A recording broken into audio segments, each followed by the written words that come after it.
الحمد للہ والصلاة والسلام علی رسول اللہ۔ اللہ رب العالمین حافظ عبدالسلام بھٹوی رحمہ اللہ کو اپنی رحمت اور مغفرت کے سائے میں رکھے۔ انہوں نے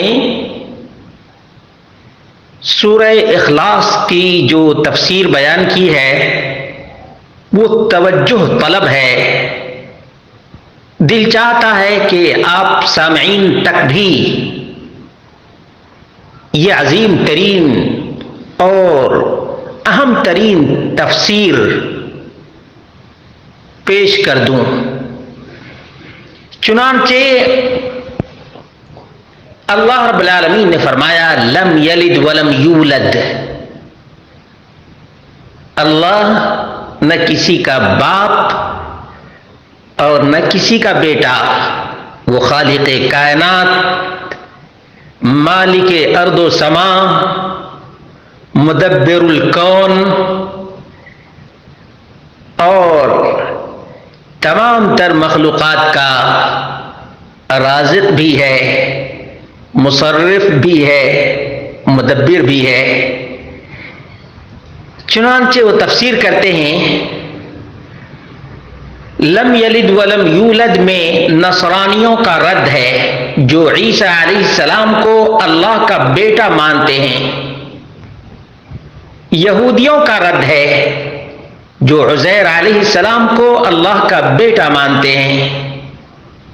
مشرکین عرب کا رد ہے جو فرشتوں کو اللہ کی بیٹیاں مانتے ہیں۔ فلاسفہ کا رد ہے جو کہتے ہیں کہ عقول عشرہ اللہ سے نکلی ہیں، یعنی عقول عشرہ 10 عقلیں ہیں جو اللہ سے نکلی ہیں اور اب کائنات کا نظام وہ چلا رہی ہیں۔ ہندوؤں کا رد ہے جو کروڑوں کی تعداد میں مخلوق کو خدا مانتے ہیں،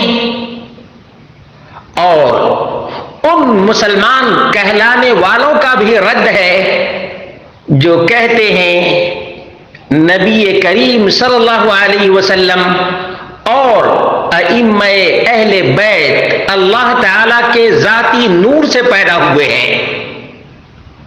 بہت ہی عظیم ترین تفسیر ہے۔ اس میں مزید اضافہ کرتا چلوں کہ جس روایت سے خرافات کے شکار لوگ اللہ کے رسول اور ائمہ اہل بیت کو نور مانتے ہیں، اس میں یہ ہے کہ اللہ کے نور سے محمد رسول اللہ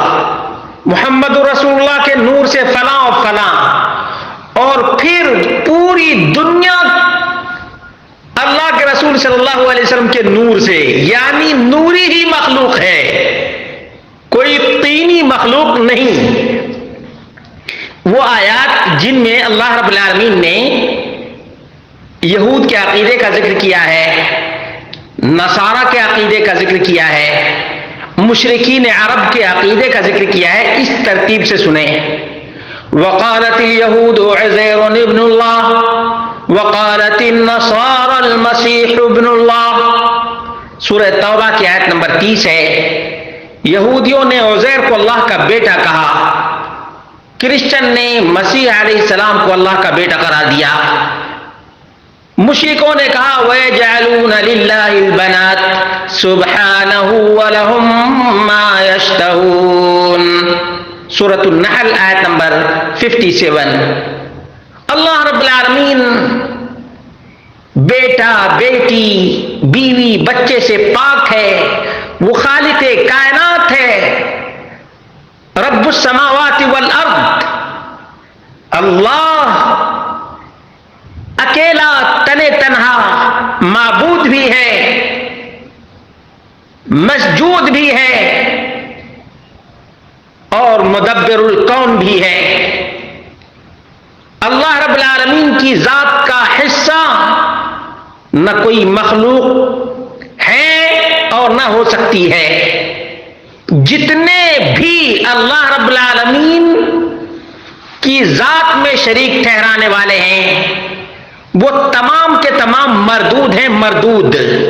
یاد رکھیں، نام چینج کرنے سے فرق نہیں پڑتا ہے، عقیدہ اور عمل کو اللہ رب العالمین دیکھتا ہے۔ فَإِنَّ اللَّهَ لَا يَنظُرُ إِلَىٰ صُوَرِكُمْ وَأَمْوَالِكُمْ وَلَٰكِنْ يَنظُرُ إِلَىٰ قُلُوبِكُمْ وَأَعْمَالِكُمْ۔ رواہ مسلم۔ اللہ رب العالمین تمہاری شکلوں اور تمہارے مال کو نہیں دیکھتا، بلکہ اللہ رب العالمین تمہارے اعمال کو دیکھتا ہے اور تمہارے دلوں کو دیکھتا ہے، تمہارے دلوں کو دیکھتا ہے۔ مسلمانوں، عبرت اور نصیحت حاصل کرو۔ یہ عظیم ترین آیت کی بہت ہی معنی خیز تفسیر ہے۔ اللہ رب العالمین انہیں جنت نصیب فرمائے، ہم سب کو اپنے عقائد کی اصلاح کرنے کی توفیق عطا فرمائے۔